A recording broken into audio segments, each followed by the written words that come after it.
Assalamualaikum warahmatullahi wabarakatuh. Sahabat-sahabat, dimanapun Anda berada, jumpa lagi dengan saya, Adrian Syah Aswaja. Kali ini saya akan membahas tentang sebuah ilmu agar menjadi kaya raya. Kita tahu ilmu pengetahuan, ada fisika, ada kimia, ada biologi, ada sosiologi, ada psikologi.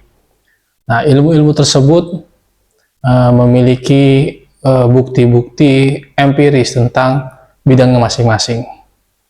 Ada yang bidang alam, ada yang bidang sosial. Nah, jarang sekali dari kita membahas tentang ilmu menjadi kaya raya. Ada yang menganggap bahwa kaya raya ini tidak ada teorinya, tidak ada hubungannya dengan ilmu pengetahuan. Tapi saya bisa katakan bahwa untuk menjadi kaya raya itu ada ilmunya atau ada sainsnya. Asalkan kita tahu pola-polanya, maka insya Allah kita akan menjadi orang kaya dengan sendirinya. Kali ini saya akan membahas banyak poin tentang bagaimana menjadi kaya raya. Dan saya harap sahabat-sahabat di sini menyimak, mungkin videonya agak panjang, dan kalau perlu bisa mencatatnya di notes atau buku, agar bisa menjadi pedoman dalam kehidupan sahabat-sahabat. Yang pertama yang harus sahabat-sahabat yakini dengan keteguhan hati, dan juga sahabat-sahabat jadikan mindset ya, atau pola pikir, yaitu adalah setiap orang punya hak untuk menjadi kaya. Jadi kaya raya ini tidak hanya milik orang kota, tapi juga milik orang desa, bukan hanya milik orang yang sehat, tapi mungkin juga untuk orang yang sakit, bukan hanya hak untuk orang yang cerdas, tapi mungkin juga untuk orang yang bodoh ya. Itu semua punya hak untuk kaya. Jadi yang pertama harus disadari bahwa setiap orang punya hak untuk menjadi kaya, dan itu harus menjadi keyakinan kita semua. Untuk menjadi kaya, kita harus memiliki keinginan untuk selalu lebih, menginginkan hal-hal yang lebih nikmat lagi, menginginkan kenikmatan-kenikmatan yang lebih besar lagi dari sebelumnya. Maka orang-orang kaya adalah orang-orang yang tidak pernah puas dengan yang dia capai saat ini, dan dia ingin terus lebih, dan lebih. Ilmu untuk menjadi kaya adalah dengan terus memunculkan hasrat atau ambisi untuk menjadi kaya. Dan dengan kita kaya, kita punya banyak uang, kita bisa memenuhi segala yang kita inginkan. Maka hasrat untuk menjadi kaya ini tidak boleh hilang dalam pikiran dan perasaan kita. Kita ini punya 3 elemen ya dalam diri kita. Yang pertama pikiran, yang kedua adalah jiwa, yang ketiga adalah fisik. Pikiran butuh yang namanya perjalanan intelektual. Jadi butuh sekolah, butuh yang namanya kuliah, butuh yang namanya kursus, dan itu butuh uang. Jadi untuk pikiran kita butuh uang agar kita mendapatkan pengetahuan yang baik dan berkualitas. Lalu ada juga yang namanya jiwa, dan jiwa ini butuh yang namanya ketenangan, dan juga ya, dibutuhkan yang namanya cinta. Maka untuk memenuhinya kita butuh uang. Banyak orang yang rajin ibadah, tapi karena dia punya masalah keuangan, hatinya merasa tidak tenang. Hidupnya selalu dihantu-hantui dengan namanya hutang, dihantu-hantui yang namanya tagihan-tagihan, cicilan-cicilan, atau bahkan keinginan-keinginan anggota keluarganya. Maka kita butuh uang yang banyak untuk memunculkan perasaan tenang dalam pikiran dan hati kita. Lalu perasaan kita juga butuh cinta. Maka kita harus membahagiakan orang-orang yang kita cintai. Anak, saudara, ya, orang tua, pasangan, semuanya harus kita bahagiakan, yaitu dengan uang. Untuk mewujudkan cinta tersebut, maka kita harus memberikan mereka hal-hal yang terbaik yaitu harus dengan uang. Kemudian fisik, kita tahu kita butuh namanya makanan bergizi, kita butuh olahraga, kita butuh yang namanya pakaian yang baik, ya, pakaian yang bagus, sepatu yang bagus, kendaraan yang bagus, dan semuanya membutuhkan uang dan kekayaan. Maka fisik kita harus ditunjang dengan uang dan kekayaan. Ilmu untuk menjadi kaya adalah dengan melakukan bisnis atau pekerjaan yang benar-benar kita sukai, benar-benar kita cintai, dan benar-benar kita inginkan. Jangan kita berbisnis atau bekerja pada hal yang tidak kita sukai, tidak kita cintai. Karena nanti kita akan melakukannya dengan penuh keterpaksaan, dengan ketidaknyamanan, maka harus lakukan pekerjaan yang benar-benar kita inginkan dan benar-benar kita cintai.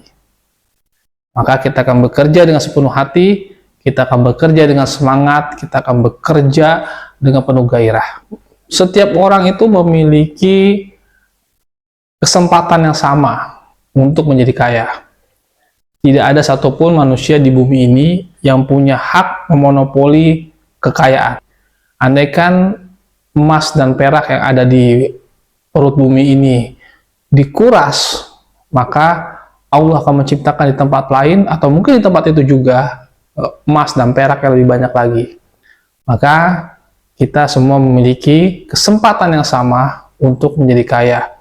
Dan kita jangan punya keyakinan bahwa kekayaan hanya monopoli suku tertentu, hanya monopoli kelompok keluarga tertentu. Tidak, itu kita semua punya kesempatan yang sama. Kita harus terus memikirkan bentuk kekayaan yang kita inginkan, entah bentuk rumah, bentuk mobil, mereknya, atau tempat yang ingin kita kunjungi. Itu semua harus kita bayangkan dalam pikiran kita, lalu kita sampaikan dalam doa. Pikirkan, sampaikan dengan doa. Memang hal tersebut tidak serta-merta langsung terwujud, tapi energi pikiran dan energi doa akan berproses dalam bentuk transaksi ekonomi, atau mungkin tanpa harus melalui itu semua, tanpa harus melalui peran lambat dari manusia. Jadi namanya kun fayakun, ya. Allah dikatakan jadi, maka jadilah. Bisa jadi dengan bentuk melalui proses yang panjang, melalui transaksi ekonomi, bisa juga secara tiba-tiba tanpa kita duga-duga. Janganlah kita memikirkan bahwa kemiskinan, kemelaratan itu adalah kehendak Tuhan. Sekali lagi, jangan pernah memikirkan bahwa kemiskinan, kemelaratan, kekurangan uang itu adalah kehendak Tuhan. Tidak sama sekali. Itu benar-benar kesalahan kita. Mungkin salah kita dalam bekerja, atau salah kita dalam mengatur keuangan. Jadi, jangan sampai kita mengatakan kepada diri kita atau orang lain bahwa kita ini miskin itu karena kehendak dari Allah. Allah menginginkan kita kaya, Allah menginginkan kita berhasil, ingin membesarkan potensi kita. Itulah yang diinginkan oleh Allah Subhanahu wa Ta'ala. Maka hilangkan dalam pikiran kita bahwa kesulitan ekonomi, kemiskinan, kemelaratan, kebodohan itu adalah kehendak Tuhan. Sama sekali tidak. Itu adalah ulah kita sendiri. Jangan kita mencari untung dari orang lain tanpa kita memberikan timbal balik besar kepada orang lain tersebut. Ketika kita punya karyawan, jangan biarkan karyawan kita ini mengalami kesulitan ekonomi. Kami pastikan hari demi hari mereka mengalami kemajuan dalam keuangan, kemajuan dalam karir. Kalau kita niat berbisnis lalu melibatkan orang lain, kita harus menang dan dia juga harus menang. Ya, kita sukses dan mereka juga harus sukses. Kita mendapatkan kenikmatan, mereka juga harus mendapatkan kenikmatan. Kalau kita melakukan ini, maka rezeki itu akan diantar dengan sendirinya. Rezeki kita akan lebih dipermudah oleh semesta, oleh Allah Subhanahu wa Ta'ala. Karena apa? Karena kita memudahkan orang lain dan kita tidak mengeksploitasi orang lain. Agar doa kita atau pikiran kita selaras dengan Tuhan, selaras dengan Allah Subhanahu wa Ta'ala, maka kita harus banyak bersyukur dengan segala nikmat yang kita dapatkan. Kalau kita setiap hari memikirkan kemelaratan, kesulitan, kekumuhan, maka alam semesta ini akan mewujudkan hal tersebut terus-menerus dalam diri kita. Kalau kita hanya memikirkan kegagalan-kegagalan masa lalu, tidak move on, maka kita akan terus menghadapi kegagalan yang serupa.